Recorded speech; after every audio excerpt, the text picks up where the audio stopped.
Okay, finally guys, we've come to Act 3. This part of the video has taken me 6 actual months to make.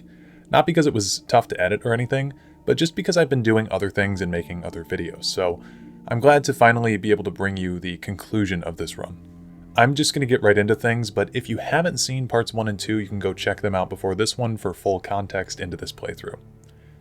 Anyway, we leave Act 2 and watch a couple of scuffed cutscenes in a row, because that's just how we do it here, and as we try to get some nice sleep on our way to finally get to Baldur's Gate, we're ambushed by some Githyanki. The Gith are attacking our Dream Visitor inside of the Astral Prism, so we enter to defend them, only to find out that the Dream Visitor has been a Mind Flayer named the Emperor this whole time.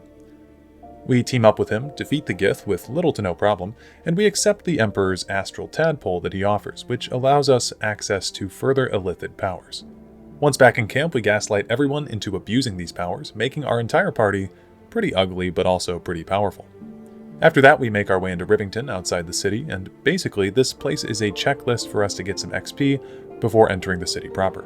We start at Arthur Gregorio's house, where we evict him because he's just generally a piece of shit, and we kill his bodyguards for the XP. Easy. Dude, Call the Week makes this game so easy. We find his basement full of explosive toys, and we tell the authorities about his crimes against humanity.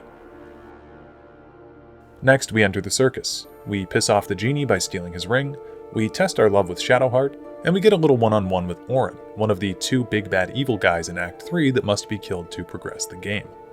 Orin is a shapeshifter and a ball spawn, meaning that she can be anywhere and everywhere, and also that she loves murdering people. We next meet Dribbles the Clown, who's performing at the circus, and what do you know, he turned out to be a shapeshifter as well. The insane clown and his posse are taken out, and we leave the circus onto our next adventure, not giving a single fuck about the chaos sown in our wake. That's like the most fun thing that we'll do in Rivington, so I'm going to try to do the next part of the checklist in a single breath. We cursed the monk's laughing fit, told Tara to stop eating carrier pigeons, helped out a harper in distress, found out the fate of Fionn, talked to the devil you know, got a bomb from Wolbrin, fought the combined forces of the Stone Lord and the Guild, broke Floric out of jail, met a handsome man apparently, and then we left for Baldur's Gate. Whew, okay, nice. Once inside the city, we immediately got a room at the Elf Song Tavern, and we went on our merry way to meet Volo, doing a few various things on the way that aren't really that worth mentioning. Volo is in a bit of a bind when you first meet him, so we kill all the cultists that are trying to attack him in the most convoluted way possible by igniting a trail leading to some barrels. It's like some serious Batman-level traps. Volo is extremely important to save in Honor Mode since he gives you the book regarding the Slayer, which gives any character who reads it advantage on attack rolls against Slayers, which is the form that Orin takes during her boss fight. If you can just get a character near Volo, you can just take all of the barrels because it doesn't count as an action to pick up an item in Baldur's Gate 3, so just steal all the explosive barrels and then you'll have all the time in the world to get him free. After Volo, we moved on to fight Dolor, a ballist assassin. Initially, you're given a bunch of possible murder targets on a list, but Dolor will always spawn first at a woman named Cora under a false alias. Just attack him out of nowhere and start the fight, and make sure you have someone with counterspell so they can counterspell his dimension door boots that he always does first thing. Dolor's fight is nothing crazy, but we did get enough XP to boost up to level 11, which is of course exciting, and we also get this handbag. Literally a bag full of hands. We can use this bag to gain entrance to the Ballist cult, so we keep them for later. After that, we did this really goofy exploit on Dammon at his forge since he has some busted stuff. We knocked him out with non-lethal damage and then stole the armor of persistence off his body while he was KO'd.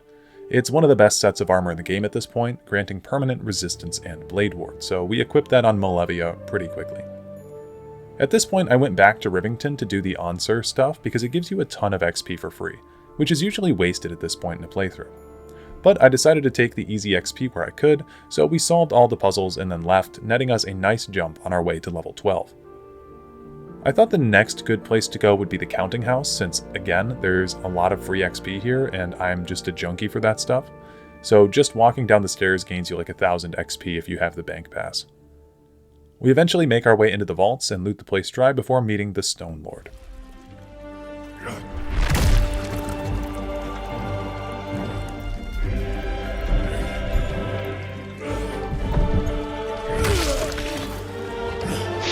So cool. There's no gold in here. The Stone Lord turns out to be Minsk from Baldur's Gate 1 and 2, so we're basically contractually obligated to make him live. We kill the Ball assassins in the bank and move on to our next free XP point area, under the Elf Song Tavern. So a fun way to completely avoid this fight, by the way, is to simply pass this intimidation check with the Chirai. Do that and you get an instant 1300 XP. Literally easy mode. We then enter the sewers and find our buddy Gale. I did not know Gale could be one of the people that was kidnapped. Well, I guess that it turns out that that wasn't Gale. But that's okay. Can't have shit in Baldur's Gate. Motherfuckers took Gale. Oh well, we'll get him back soon enough. While traversing the sewers, though, we run into this weird, greasy, draconic bloodline hobo. He thinks we're involved with the Absolute in some way, so he's pretty upset, but if you talk him down, he'll actually grant you over 3000 XP. Do you see how easy it is to level up with a charisma character? It's actually just insane. So we progress through the sewers a little more, and we finally catch up with Minsk, the Stone Lord. Minsk is hostile towards us because he's being brainwashed by the Absolute. Killing him here is a no-go, so make sure that you turn on non-lethal damage, and make sure that Cold a Week is turned off. Also, whenever you do this fight, kill Roa Moonglow first because she has a sack with 10,000 gold in it. Once Minsk has been defeated, you'll have to convince the Emperor to provide him protection against the Absolute's will. But once that's done, he'll join your party as a companion provided that you save Jaheira in Act 2. The reason that we did all of Minsk's questline is to enter the guild for an extremely easy fight. Since we freed Minsk from the influence of the Absolute, the forces of the Stone Lord and the guild are butting heads, resulting in a huge fight in the guild hall. We can take the high ground here and basically just hit shots on everyone below for massive damage. I brought Jaheira and Minsk along with me just for fun. Sure enough, this fight was easy and the XP sent me and everyone else up to level 12, where our build ends at 2 levels of Paladin, 10 levels of Bard. From here on out, our leveling is complete, so I felt comfortable enough to take on every encounter in our way. I thought the Iron Throne would be a good place to start since, 1, it was fairly low on combat, and 2, I just want to kill Gortash before Orin. Now I've done this escape from the Iron Throne many times. I've even done it with 0 deaths before, but I goofed it a little on this attempt. I would highly recommend grabbing Dolor's Dimension Door boots before attempting this, and also summoning as many things as you can to assist in the gauntlet. Take whatever party member you have with Dimension Door to go grab Ravengard from his cell, and when Mizora summons her spiders, you can just teleport the Grand Duke away from them. I, unfortunately, despite grabbing the boots of Dimension Door specifically for this reason, forgot to equip them, so Ravengard's escape was a little scuffed, but we actually got there in the end. I'd also take someone either hasted or with the click heal boots, or something to rush for Omeluum, since it can instantly teleport people up to the submersible every round once it's added to your party. The other prisoners are all optional to grab, but I think they're fun to get nonetheless, so I like to try my best to get them all to escape. We were extremely close in getting everyone out, but for some reason these archers didn't really like this guy. Oster's dead. It's kind of disappointing that someone died. I felt like we actually had this pretty well under control. Thank God. Other than that though, it was almost flawless. Again, if you have party members with high mobility, lots of summons, and you just make sure that you're killing the adds as they crop up, especially the ones in Ravengard's room, you'll have an easy time. Some adds are not necessary to fight if there's no more prisoners of war on their way from a particular direction though. Once we're back on the surface, I broke into Ramazaith's tower and plundered his dungeon on our way to free the Gondians. We stole the Tome of Thakurite Vigor and the Annals of Karsus from below, and we also made sure to take the Mark of Heshkir, which is an incredibly useful staff for a reason that I'll get into in a moment.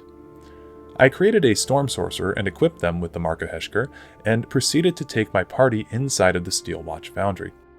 We easily freed the gnomes from their oppressors on the first floor before descending downstairs, and while it wasn't the easiest thing in the world, it really wasn't that hard either. The reason that we made a sorcerer is because we get access to what's called meta magic, and one of the meta magics is called Twinned Spell, which allows for one spell to be cast 2 times at once. Larian made sure to have only a select few spells be able to be twinned. However, there is something that I believe they have not yet realized. If you have the Mark of Heshkir equipped, you can give yourself the spell Koreshka's Favor, which offers the wielder a bonus to a certain type of damage, and spells that reflect that damage's type. If we select the Bolts of Doom favor, we receive access to a special version of Chain Lightning that appears right here. If we use this specific Chain Lightning, we can cast it using the Meta Magic Twinned spell, which is obviously overpowered as hell. So I took my party down to fight the Steelwatch Titan to test out our strength, and we killed it with relative ease, then blew up the foundry and went on our merry way to slaughter Gortash.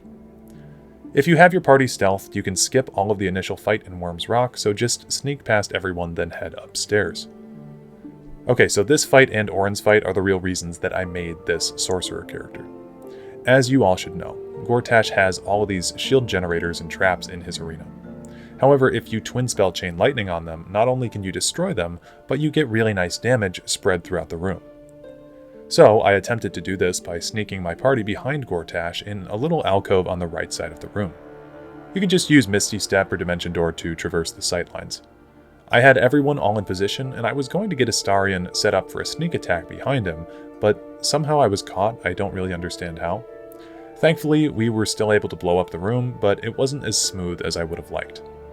However, once we got into the actual combat, it was fine, since our party is just OP at this point. We don't need to react. We do Paralyzing Critical on him. Boom. He's gonna... Okay, I guess he breaks out of that. This is not going as planned. This is not going as planned. This. Here we hit him. Okay, well then that makes me feel a little bit better that I don't have to use my max level 1. 3, 4. Let's try this. Wow. Gortash is stuck. We just crit him. Yeah, I mean, I think we just won. Well, that was way more stressful than it needed to be. But hey, we did it. And after acquiring our second Netherstone, I went over to the House of Grief to do the Viconia fight, which really isn't too big of an issue so long as you have some AoEs. Not too much to talk about from there, to be honest. I spent a long time after this just tying up loose ends and doing every boss encounter I could think of. We killed Auntie Ethel in like 2 minutes. The strategy in this fight is to kill the masks outside the room so they aren't spawned in to help Ethel, then take out the mushrooms in her arena if you can. You want to throw the Hagsbane at her to get her to vomit up, then just dump all your highest level attacks on her. I was able to hit Ethel with a 6th level Divine Smite, then Lae'zel just killed her with a normal weapon attack. Piece of cake.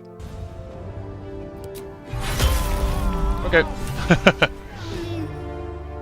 After Ethel, I thought it made sense to go after Cazador, who I really had a hard time with in my previous Honor mode. But the key to having an easy time with this fight is just not bringing Astarion with you. I could have actually killed him in one turn if I'd had Will attack him instead of the ads, but I was worried about them at the time. But yeah, it was literally nothing.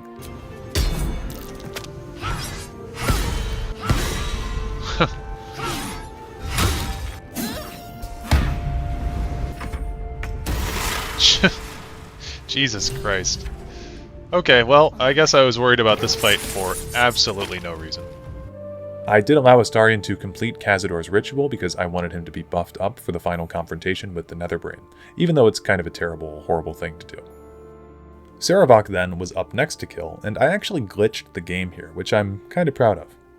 So I wanted as controlled of a fight as I could have, so I played along with the Murder Tribunal at first, and while he was here in this hallway, I not only trapped him in a Hunger of Hadar, but also inside of an insect plague and a spike growth. So he was kind of fucked. Sarevok, though, just decided to stop doing anything, which honestly was a perfectly valid counterplay. I will not tolerate impudence. This place shall be. Oh, is he gonna do something? I think the AI doesn't know what to do. Loading, yep. Like, does he have an opening move that he usually does? Because he's frightened, and he can't see.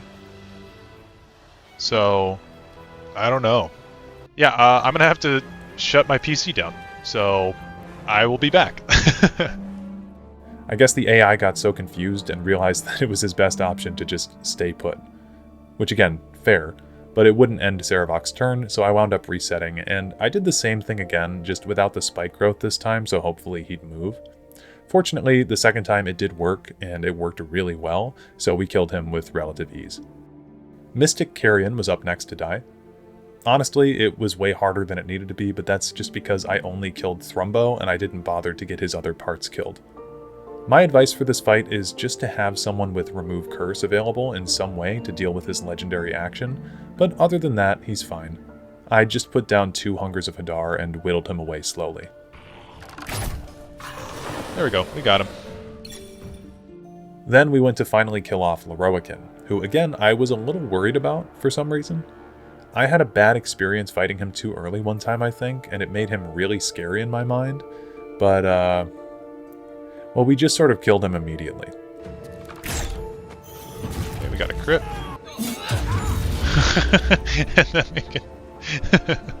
And then we'll crit like this. Oh, what? Oh, he was banished. Okay, yeah, that's right. Welcome back, buddy.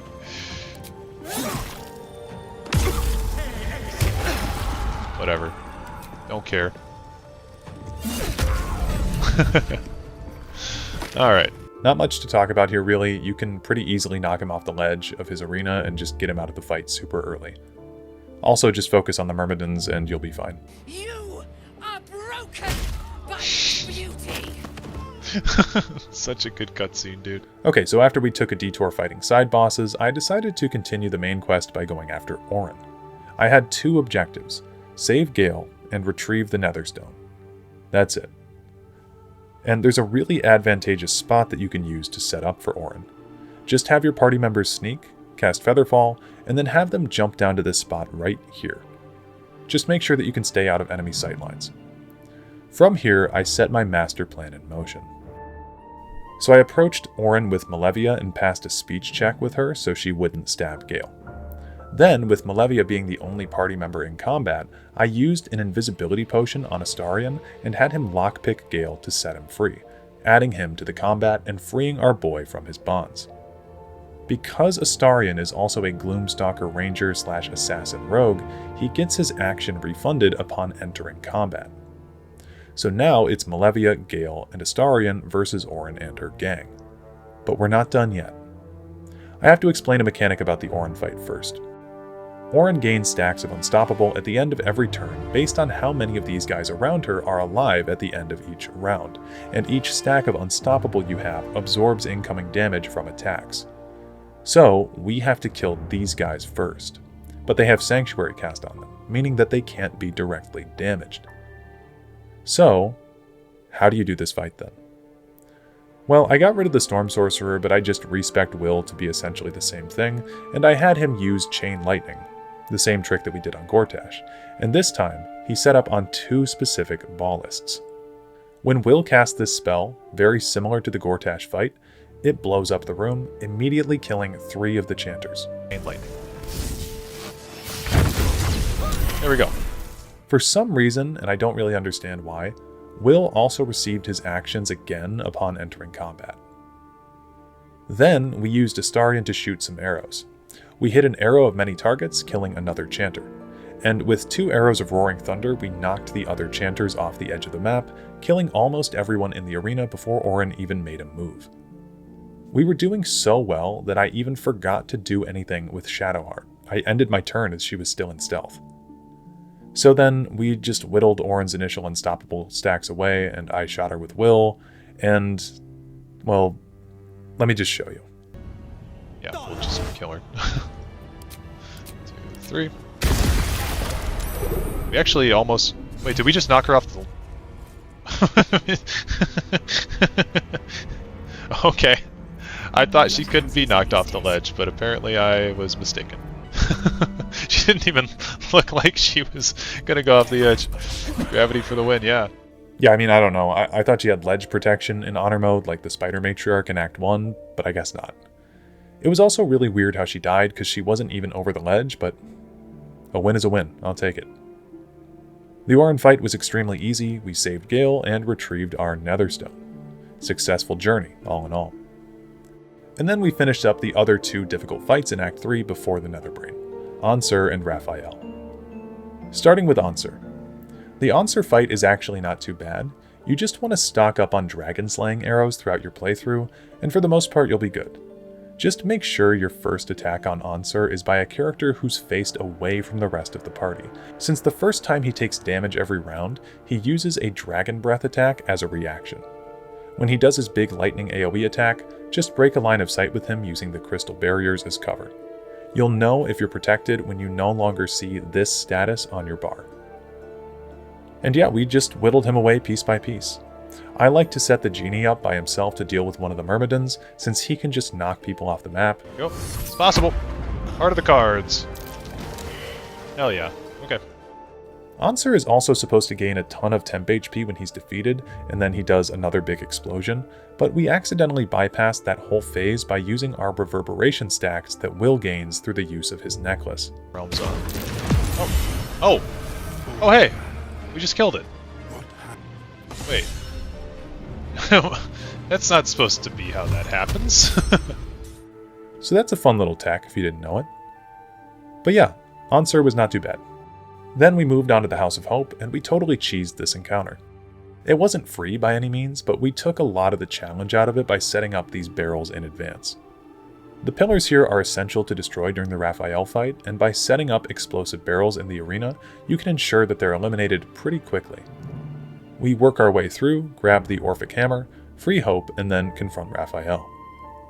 It's also really important that you know, in Honor mode, Raphael's Healing Bath only has one use, so you need to use it strategically after all the enemies are dead.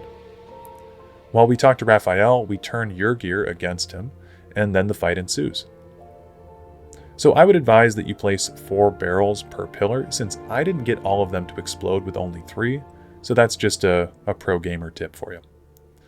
We were able to destroy all of them before Raphael's first turn, but we missed out on a lot of meaningful potential damage that could have been spread around the arena because of this. But yeah, I'll show you the highlights from the fight. Once more, AoEs and Eldritch Blast led us to the victory. Lives, all mortal lives, expire. Souls go to their dooms in flame forevermore. Hell has its laws. Hell. Effect and the cause. Curtain falls, but hold your applause. Squirm, for now down here come the claws.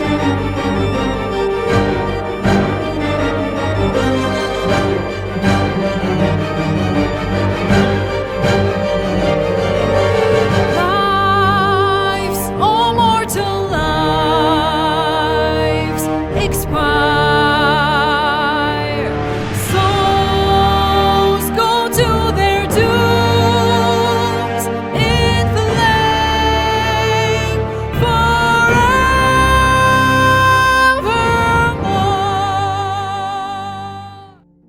The fight was a little scuffed, but it overall went fine. And with Raphael now defeated, we moved on to face the Netherbrain. When you go down to face the brain the first time, you can stealth past the entire Intellect Devourer encounter, by the way. We meet with the brain with all the power of the Netherstones, and the brain reveals its big evil mastermind plan against us. We're met with several skill checks while we're in here that can subdue the brain, but only one of them matters, with a DC 99 skill check that can only be beaten by a nat 20. We've been stacking our inspiration for this moment, since it's the final dice roll of the game. And when confronted with the check, we rolled. Oh, whoa! No fucking way. First roll. Nat 20 on the 99 DC. Okay. I honestly can't believe that this happened, since we didn't even have advantage here, but again, I'll take it, man. This run was really going way too smoothly at this point. Basically, since Gortash, the game had just become a cakewalk. So anyway, we subdued the Netherbrain, which just means that it'll have reduced HP in the final fight. Then we're cast back into the Astral Prism, and here we allowed the Emperor to eat Orpheus's brain, which is a double-edged sword. On one hand, I wouldn't recommend you do this since Orpheus has way better abilities than the Emperor does. But on the other hand, if you don't side with him, the Emperor will be in combat with you later, so pick your poison. Either way, we met with all of our allies and then made our way up to the brain. You can skip this entirely if you're smart enough. Again, just use some sneaking. If you take the right side path and you go stealthed, you can sneak through this tiny crack in the wall and then just use a mixture of dashing, flying, and teleporting to get one of your party members to the stem of the brain. I recommend using invisibility spells or potions to do this. Once that's done, all of your party members automatically teleport up there with you. I unfortunately couldn't do this fully since most of my party got caught in combat on the lower level. So we just had to finish all that combat up and then we made our way up to the top of the fight. Now I tried to go in invisibly, but they patched that exploit, so I was sort of under pressure here. Thankfully, the Emperor was still invisible, so that was extremely helpful. And I had a loose plan here, but I was mostly freeballing it at this point, to be honest, and generally for most of the playthrough I was as well. So I tried to use Dimension Door to get the Emperor and myself closer to the Crown of Karsus, but I got counterspelled. Did we just get counterspelled? Then we got a bug too, where I had to reset the game, but it was totally fine since it was saved right where we were. But yeah, I was definitely getting more nervous here as the clock ticked on. Eventually, I just had the Emperor approach the brain since he was invisible, and I moved Shadowheart up with a Scroll of Darkness, which thankfully didn't get counterspelled. And this was my plan, to cast Darkness so creatures wouldn't target the Emperor, and then just hope that nothing else knocked him out of concentration while he worked on opening the portal. Thankfully, the Emperor was safe during this whole time. However, Malevia got lit up by magic missiles from the Illithids, then the dragon used fire breath on her, and with the final wave of magic missiles, I tried to counterspell it, but I misclicked. Stop it. Oh, I hit do not react. Oh my god. Oh my god. Okay. This is fine. Yeah, so I was annoyed with myself here, needless to say, but we pressed on. I had Will pick Malevia up, and then one by one, I led my team into the portal. The Netherbrain on Honor Mode is very similar to the Netherbrain on Normal, except that at the end of each of its turns, it becomes temporarily immune to all types of damage that it took in the previous round, so damage types matter here a lot. Thankfully, we did have its health reduced by quite a bit due to that insane skill check earlier. And I won't spoil the ending. This video has been a long time coming, so here is the conclusion to Malevia's adventure. I guess we'll hit it with Chain Lightning because no one else is going to be using lightning, so that's 46 damage right there. Oh my god, that's like half the arena already. Jesus Christ. I know I brought the Rune Powder barrel in with me, but I really don't think that we need to use it at this point. I think we've got this.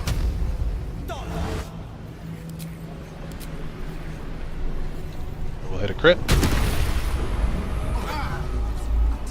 Oh fuck, man. That's not good. Here's a crit. Good. Damn, dude. I'm gonna have to... Here, I'm gonna make an attack. And I'm gonna make my extra attack.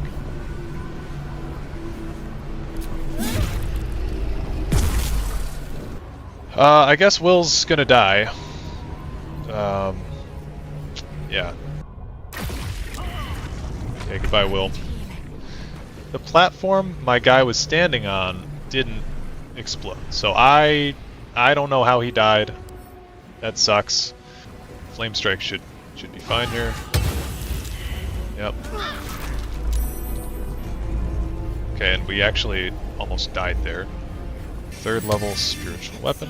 Oh no! Stop walking! Stop walking that far. What's wrong with you? Oh Jesus Christ, man. Okay. Thunderous Smite seems kind of decent, or just Divine Smite, level 5. good hands. Look at the Far Realms. There we go. Oh my god, dude. What the fuck? So yeah, we did it. I'm really happy to tell you that Malevia survived and the day was saved. Since the first video in this one, I've gotten a new and upgraded PC, so the days of the terrible cutscenes are over, and this run will forever live on as an immortalization of my old computer. Rest in piss, buddy. And I'd like to give a shout out to my channel members whose contributions to this channel have made it possible for me to be more consistent in my upload schedule.